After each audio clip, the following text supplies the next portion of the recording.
নমস্কার প্রিয় দর্শক, আজ আমরা এমন একজন বিজ্ঞানী সম্পর্কে জানতে চলেছি যিনি ভারতের পারমাণবিক শক্তি কর্মসূচির একজন স্থপতি ছিলেন।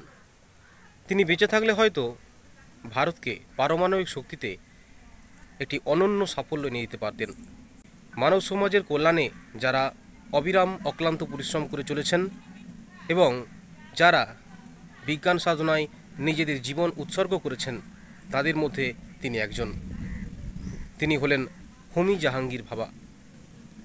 আজ আমরা জানতে চলেছি হোমি জাহাঙ্গীর ভাবা সম্পর্কে না জানা কিছু কথা। হোমি জাহাঙ্গীর ভাবা তিনি ছিলেন ভারতের পারমাণবিক শক্তি কর্মসূচির প্রধান স্থপতি। ভাবা 1909 সালের 30 অক্টোবর মুম্বাইয়ে একটি ধনী সম্ভ্রান্ত পরিবারে জন্মগ্রহণ করেন। 18 বছর বয়সে যুবক হোমি তার বাবা এবং কাকা ডোরাব টাটার ইচ্ছা অনুযায়ী মেকানিক্যাল ইঞ্জিনিয়ারিং পড়ার জন্য কেমব্রিজ বিশ্ববিদ্যালয়ে যোগ দেন।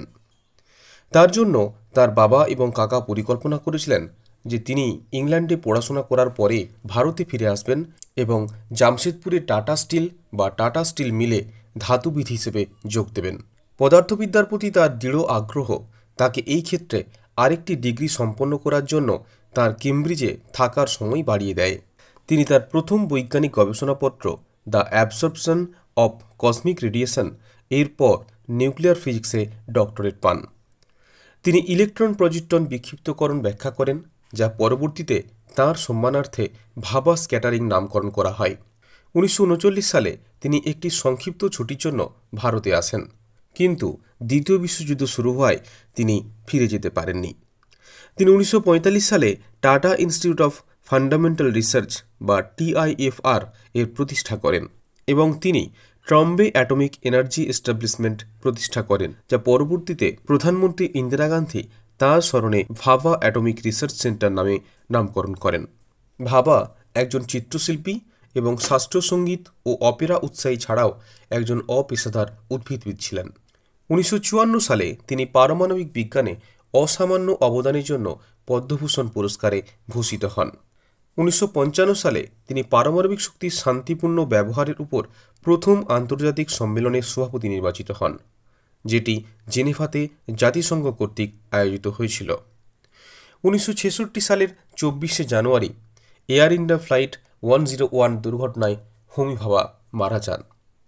মাউন্ট ব্ল্যাক পর্বতের কাছে বিমানের অবস্থান সম্পর্কে জেনেভা বিমানবন্দর এবং ফ্লাইটের পাইলটের মধ্যে ভুল যোগাযোগই দুর্ঘটনার আনুষ্ঠানিক কারণ।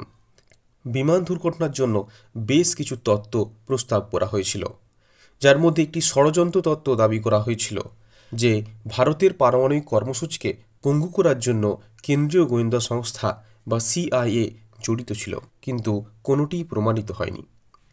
হোমি ভাবা ফেলোশিপ কাউন্সিল 1967 সাল থেকে হোমি ভাবা ফেলোশিপ প্রদান করে আসছে।